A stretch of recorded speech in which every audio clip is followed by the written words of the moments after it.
तो इस वीडियो में हम रिलेशन एंड फंक्शंस क्लास 12 के फर्स्ट चैप्टर का इंट्रोडक्शन देखने वाले हैं, जिसमें हम 11th के एक टॉपिक को याद करेंगे, सेट्स। तो सेट्स क्या होते थे कि सेट्स की डेफिनेशन होती है well defined collection of objects. तो सेट्स की डेफिनेशन होती है well defined collection of object. यहाँ पर हम देखने वाले हैं रिलेशन। तो सबसे पहले हम एक सेट लेंगे, A इज इक्वल टू 1, 2, 3, 4। ये एक सेट है। तो रिलेशन क्या होता है? Relation is a subset of Cartesian product of a set. यानी कि यस, अगर एक ए एक सेट है तो इसके कार्टेशियन प्रोडक्ट का सबसेट रिलेशन होगा। यानी कि इसमें क्या क्या रिलेशन बन सकते हैं। रिलेशन का मतलब वही इंग्लिश शब्द में जैसा अपन देखते हैं, इंग्लिश लैंग्वेज में जो रिलेशन का मतलब होता है वही इसमें भी है। तो यहाँ पर कार्टेशियन प्रोडक्ट इसका बनाए तो वो कुछ ऐसा बनेगा, 1, 2, 1,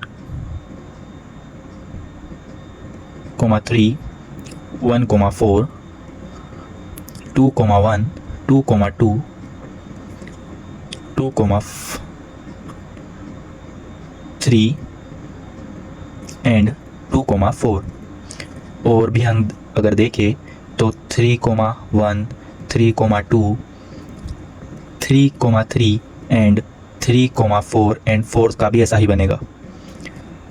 और हाँ, इसमें एक चीज ऐड कर लेना, 1, 1, ये भी इसका कार्टेशियन प्रोडक्ट में ये भी आएगा। ठीक है, तो ऐसा फोर्थ का भी ऐसा ही बनेगा। तो हमने ये सीख लिया है। अब हम देखते हैं कि रिलेशन के दो फॉर्म होते हैं। एक उसे रोस्टर फॉर्म में लिखा जा सकता है और एक उसे लिखा जा सकता है सेट बिल्डर फॉर्म में। तो रोस्टर फॉर्म क्या होती है, जो कि हमने अभी देखी, ये रोस्टर फॉर्म है। और सेट बिल्डर फॉर्म क्या होती है? तो सेट बिल्डर फॉर्म हम देखेंगे कि अगर एक रिलेशन R है, A, B सच डेट, इसे पढ़ने का तरीका याद रखना, relation R A, B such that A is equal to B minus 1, where A, B belongs to A। यानी कि इसी के साथ, इसी सेट के साथ हम बना रहे हैं। तो इस रिलेशन को हम कैसे रिप्रेजेंट करेंगे? रोस्टर फॉर्म में। ये जो है ये इसकी सेट बिल्डर फॉर्म है, ये इसकी सेट बिल्डर फॉर्म है, पर हम इसे रोस्टर फॉर्म में लिखेंगे। ये अभी रिलेशन का सबसेट है, लेकिन ये रिलेशन नहीं है, ये एक यूनिवर्सल रिलेशन है। मैं आपको आगे बताऊंगा। अभी हम इसका रिलेशन बनाएंगे। तो इस सेट बिल्डर फॉर्म से हम रिलेशन फॉर्म करेंगे R डैश, जिसमें हम समझिएगा कि A, B such that A is equal to B minus 1। यानी कि एक रिलेशन है तो समझेंगे कि A is equal to B minus 1, यानी कि B में से अगर एक माइनस करेंगे तो वो A के इक्वल आना चाहिए। तो इस सेट में हमें ऐसा क्या दिख रहा है? तो अगर हम A को A रखते हैं तो B 2 हो सकता है, क्योंकि 2 माइनस 1 इज 1 होता है। तो यहाँ पर 1, 2 इसको सेटिस्फाई कर रहा है। तो रिलेशन वो होता है जो कि सेटिस्फाई कर रहा हो रिलेशनशिप को जो कि हमें बताई गई है। तो इस रिलेशनशिप को सेटिस्फाई क्या क्या कर रहा है इस सेट से, वो हम देखते हैं और लिखते हैं। तो 1, 2 इसको सेटिस्फाई कर रहा है। यहाँ पर हम देखें तो अगर 2 A की जगह रखे तो 2 और 3, 2, 3,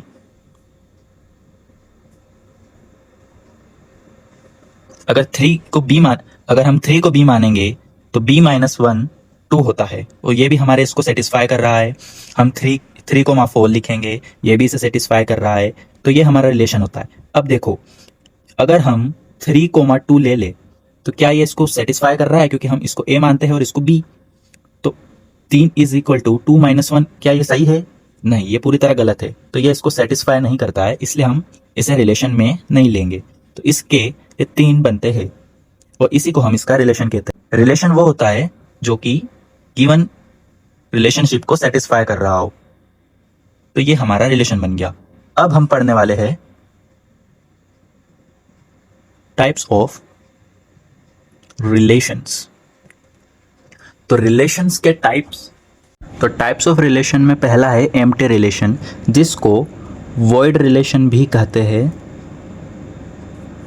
और इसे रिप्रेजेंट करने का तरीका है या तो कर्ली ब्रैकेट जिसके बीच में कुछ ना हो, या फिर फाई, इसे हम फाई पढ़ते हैं। तो एम्प्टी रिलेशन को हम इन दोनों से रिप्रेजेंट भी कर सकते हैं और एम्प्टी रिलेशन को वॉइड भी कहते हैं, वॉइड रिलेशन भी कहते हैं। तो ये याद रखना, इसका ऑब्जेक्टिव आ सकता है। सो इसकी डेफिनेशन क्या है हम देखते हैं। If no element of A is related to any element of A, i.e. R is equal to phi is a subset of A cross A। तो ये क्या है इसका मतलब? एम्प्टी रिलेशन वो होता है जिसमें कोई रिलेशन नहीं बन रहा हो जो कि एक इम्पॉसिबल रिलेशन हो, यानी कि ज़ीरो मीन्स जिसको हम रिप्रेजेंट करते हैं फाई से या फिर कर्ली ब्रैकेट से जो कि खाली है। ठीक है, तो इसका एक एग्जांपल देखते हैं अपन। एक रिलेशन लो जो कि कुछ इस प्रकार है, A, B such that A minus B, sorry ये नहीं आएगा यहाँ, A minus B is equal to 10।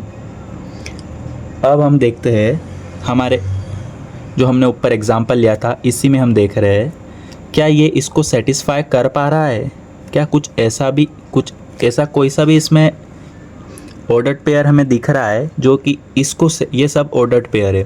तो क्या इस ऑर्डर्ड पेयर में हमको कुछ ऐसा दिख रहा है कि जो इसको सेटिस्फाई कर सके। A minus B is equal to 10। यहाँ पे किसी को भी माइनस करोगे तो जितने भी ऑर्डर्ड पेयर है उसमें से किसी को भी माइनस करोगे, यहाँ पे इतने सारे ऑर्डर्ड पेयर में से किसी को भी माइनस करोगे तो 10 तो आ ही नहीं सकता है। तो ये तो एक इम्पॉसिबल हो गया। तो इम्पॉसिबल होने के कारण हम रिलेशन आर डैश को फाई की तरह डिनोट करेंगे और या फिर इसे कर्ली ब्रैकेट की तरह करेंगे जो कि खाली है। एक और तरह का रिलेशन होता है,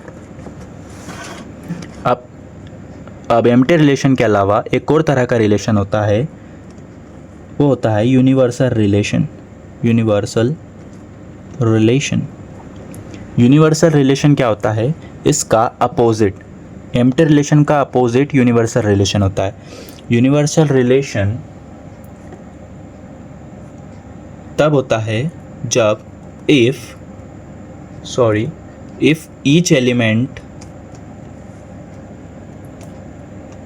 of A is related to any element of A।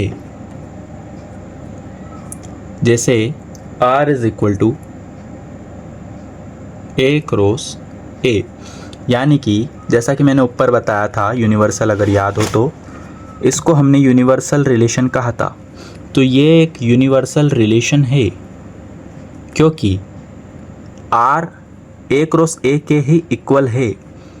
हमारा relation R A cross A के इक्वल हो गया, यानी कि ये सारे ही हमारे रिलेशन में आ चुके हैं। तो इसे यूनिवर्सल रिलेशन कहते हैं, यानी कि सारे ऑर्डर्ड पेयर उसमें आ चुके हैं, यानी कि A क्रॉस A के इक्वल हो जाता है हमारा रिलेशन। ठीक, तो इनकी डेफिनेशंस यहाँ से मत नोट करना, मैं तुम्हें आगे एक पेज दूंगा जिस पे सारी डेफिनेशंस लिखी हुई होगी, वहाँ से एक साथ सारी डेफिनेशंस नोट करके उन्हें याद कर लेना। तो अब हम कुछ और टाइप्स के रिलेशंस देखेंगे, जिसमें से फर्स्ट हम लेंगे रिफ्लेक्सिव। तो रिफ्लेक्सिव क्या होता है कि अगर if A, A belongs to R for every A belongs to A, यानी कि इसको समझना, अगर ये दोनों एलिमेंट सेम आ जाते हैं तो हम इसे रिफ्लेक्सिव कहेंगे। एक बार एग्जांपल देख लेते हैं। अगर हमारा A एक सेट है 1, 2, 3, 4, तो इसका जो एक रिलेशन बनेगा, उस रिलेशन में अगर 1, 1 आ जाता है, 2, 2 आ जाता है, या फिर ऐसे सिमिलर एलिमेंट वाले ऑर्डर पेयर आ जाते हैं जो कि दोनों belongs to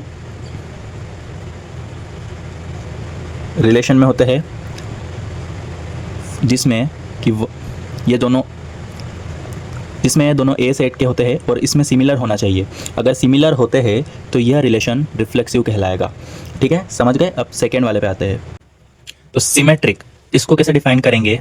if A1 A2 belongs to R implies that A2, A1 also belongs to R। तो इसको कैसे देखेंगे? पहले ये भी लिख लेना, for all A1, A2 belongs to A। अब इसको एक बार देखना, इसी एग्जांपल से देखेंगे हम कि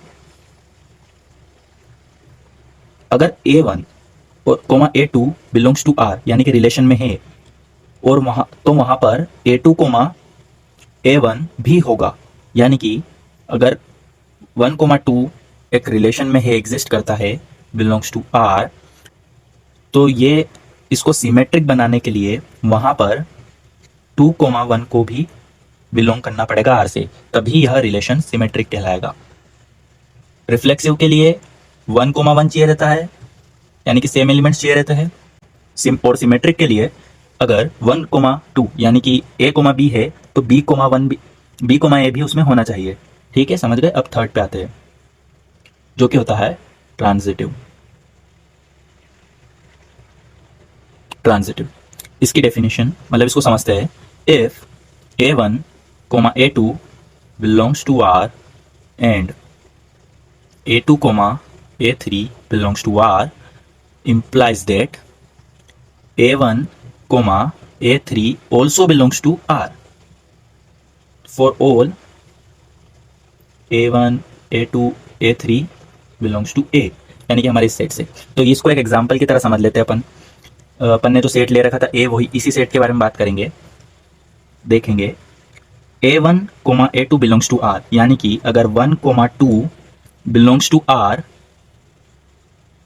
and 2, 3 belongs to R। A2 यहाँ सेम था, तो देखो फिर 2, 3 बिलोंग्स टू R, तो अगर ये ट्रांजिटिव है तो यहाँ पर 1, 3 भी R से बिलोंग करना चाहिए। यानी कि अगर रिलेशन में 1 A, B belongs to R हो रहा है, B, C belongs to R हो रहा है, तो A, C belongs to R होना चाहिए, तभी यह ट्रांजिटिव कहलाएगा। तो आई होप ये भी समझ गए हो। अभी हमारा फर्स्ट एक्सरसाइज तक का हो चुका है, तो अब हम नेक्स्ट वीडियो एग्जांपल्स पे डालेंगे। उसके लिए हाँ, एक चीज रह गई है, वो देख लेते हैं। Equivalence relation. इक्विवेलेंस रिलेशन क्या होता है? इक्विवेलेंस रिलेशन क्या होता है? जिसमें ये तीनों रिलेशन आ जाते हैं, रिफ्लेक्सिव, सिमेट्रिक और ट्रांजिटिव, तीनों रिलेशन जिसमें आ जाते हैं वह इक्विवेलेंस रिलेशन होता है। यानी कि a relation R in a set, a relation R in a set is said to be an equivalence relation if R is reflexive, symmetric और ट्रांजिटिव। अगर ये तीनों हो, कोई रिलेशन अगर रिफ्लेक्सिव भी हो, सिमेट्रिक भी हो, ट्रांजिटिव भी हो, मतलब उसमें 1, 1 भी आ रहा हो, 1, 2 अगर बिलोंग करता हो तो 2, 1 भी बिलोंग करता हो, और 1, 2 अगर बिलोंग करता हो, 2, 3 अगर बिलोंग कर रहा हो, और 1, 3 भी बिलोंग करता हो, यानी कि वह रिफ्लेक्सिव भी हो, सिमेट्रिक भी हो और ट्रांजिटिव भी हो, तो उसे इक्विवेलेंस रिलेशन कहेंगे। I hope you understand. अब नेक्स्ट वीडियो में हम इन सब के एग्जाम्पल्स कवर कर लेंगे और ये तुम्हें आई इन्फो में भी मिल जाएगा। और यहाँ तक का इंट्रोडक्शन फर्स्ट एक्सरसाइज के लिए काफ़ी है। अब अगली एक्सरसाइज के लिए हम एक अलग से इंट्रोडक्शन वीडियो बनाएंगे। तो तब तक के लिए गुड बाय।